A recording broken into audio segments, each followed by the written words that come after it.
నమస్తే welcome to yo-yo TV. మాజీ మంత్రి వైసీపీలో కీలక నేత ఉత్తరాంధ్ర సీనియర్ లీడర్ బొత్స సత్యనారాయణ.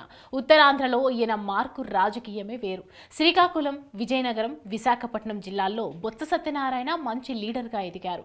కింది స్థాయి నుంచి వచ్చినప్పటికీ విజయనగరం జిల్లాలో 9 అసెంబ్లీ స్థానాలను చూపుడు వేలుతో శాసించి గెలిపించగల శక్తి బొత్సకి ఉంది.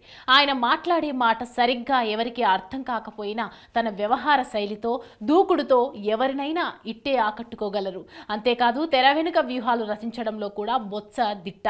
1999లో బొబ్బిలి కాంగ్రెస్ ఎంపీగా లోక్సభలో అడుగుపెట్టిన బొత్స 2004-2009లో ఎమ్మెల్యేగా గెలిచారు. వైఎస్ రాజశేఖర రెడ్డి, రోసయ్య, కిరణ్ కుమార్ రెడ్డి కేబినెట్లోనూ మంత్రిగా పనిచేశారు. తెలంగాణ ఉద్యమం నడుస్తున్న క్లిష్టమైన రోజుల్లో పీసీసీ అధ్యక్షుడిగా కూడా బాధ్యతలు నిర్వహించారు.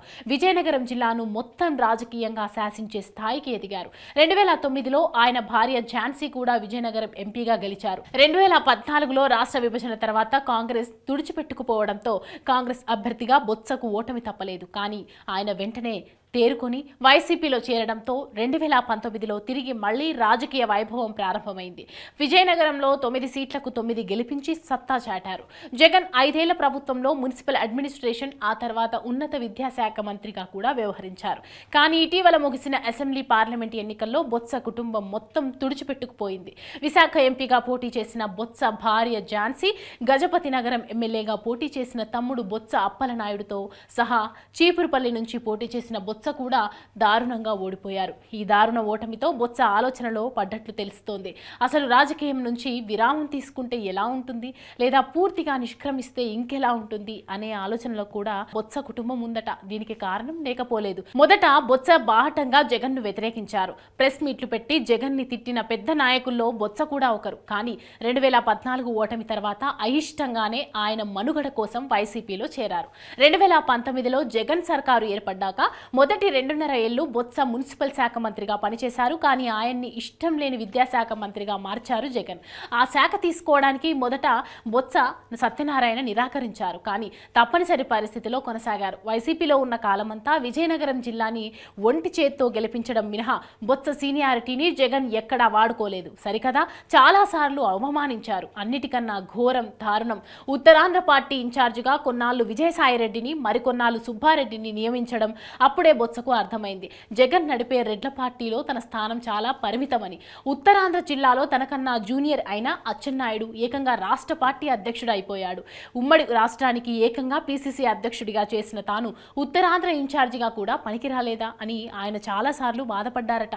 ఒకప్పుడు ముఖ్యమంత్రి రేసులో ఉన్న తాను జగన్ పార్టీలో చేతులు కట్టుకొని నిలబడాల్సి వస్తుందని బొత్స తన సన్నిహితుల దగ్గర వాపోయారని అప్పట్లో టాక్ వినిపించింది. చివరకు ఈ గబ్బులోంచి బయటపడాలని ఉద్దేశంతో తనను రాజ్యసభకు పంపించాలని జగన్ ని పలుసార్లు విజ్ఞప్తి చేసినప్పటికీ జగన్ తిరస్కరించారు. బొత్స ప్రత్యక్ష ఎన్నికల్లో పోటీ చేయాల్సిందేనని ఆదేశించారు. మొన్నటి అసెంబ్లీ, పార్లమెంట్ ఎన్నికల్లో కూడా బొత్స సత్యనారాయణ పట్ల జగన్ తెలివిగా ఇరికించారు.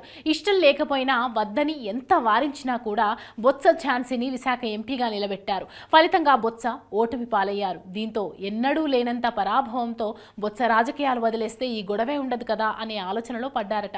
కానీ సన్నిహితులు, కాపు సామాజిక పెద్దలు బొత్సకి నచ్చ చెప్పారు. జనసేనలో ఎందుకు చేరకూడదు అనే ప్రశ్న లేవనెత్తినట్లు సమాచారం. నిజానికి మొదటి నుంచి పవన్ కళ్యాణ్ విషయంలో బొత్స కాస్త ఆచితూచి వ్యవహరిస్తూ వచ్చారు. పేర్ని నాని, కొడాలి నాని, రోజాలాగా విరగబడి జగన్ ఎప్పుడూ తిట్టలేదు. అడపాతడపా అంశాల వారీగా విమర్శించేవారు. చిరంజీవితో బొత్సకు మొదటి నుంచి మంచి సంబంధాలే ఉన్నాయి. ఇటు చూస్తే జగన్ కు మరో 10 ఏళ్లు భవిష్యత్తు కనిపించడం లేదు. బీజేపీ, జనసేన, టీడీపీ కనుక 2029లోనూ కలిసి పోటీ చేస్తే మాత్రం జగన్ కి ఏపీలో అడ్రస్ ఉండదు. గడిచిన 5 ఏళ్ల పాటు రకరకాలుగా అవమానాలు ఎదుర్కొన్నాను. మళ్లీ అధికారంలోకి వస్తుందో రాదో తెలియని పరిస్థితిలో జగన్ వెంట ఉండడం కంటే పార్టీ మారడమే బెటర్ అని ఆలోచనలో బొత్స ఉన్నట్లు సమాచారం. ఇటు చూస్తే టీడీపీ మొదటి నుంచి బొత్స చంద్రబాబుకు వ్యతిరేకి కాబట్టి ఆయనకున్న ఆప్షన్ జనసేన మాత్రమే అని చెప్పాలి. దీంతో త్వరలో బొత్స కుటుంబం మొదట చిరంజీవిని కలిసి ఆయన ద్వారా పవన్ కళ్యాణ్ ని ఒప్పించగలిగితే జనసేనలోకి డైరెక్ట్ ఎంట్రీ అయిపోతారు. వైసీపీలో ఉండలేడు, టీడీపీలో చేరలేడు. ఇక మంచో చెడో జనసేనలో చేరితే 2029లో మళ్లీ అధికారంలోకి రావచ్చని ఆశతో ఉన్నారు బొత్స. పవన్ కళ్యాణ్కి వ్యక్తిగతంగా బొత్స అంటే నచ్చదు కనుక బొత్స అనుచరులు చిరంజీవి ద్వారా రాయబారం మొదలు పెట్టారట. అంతా అనుకుంటున్నట్టు వర్కౌట్ అయితే 6 నెలల్లో బొత్స జనసేన జెండా ఎత్తుకుంటారు.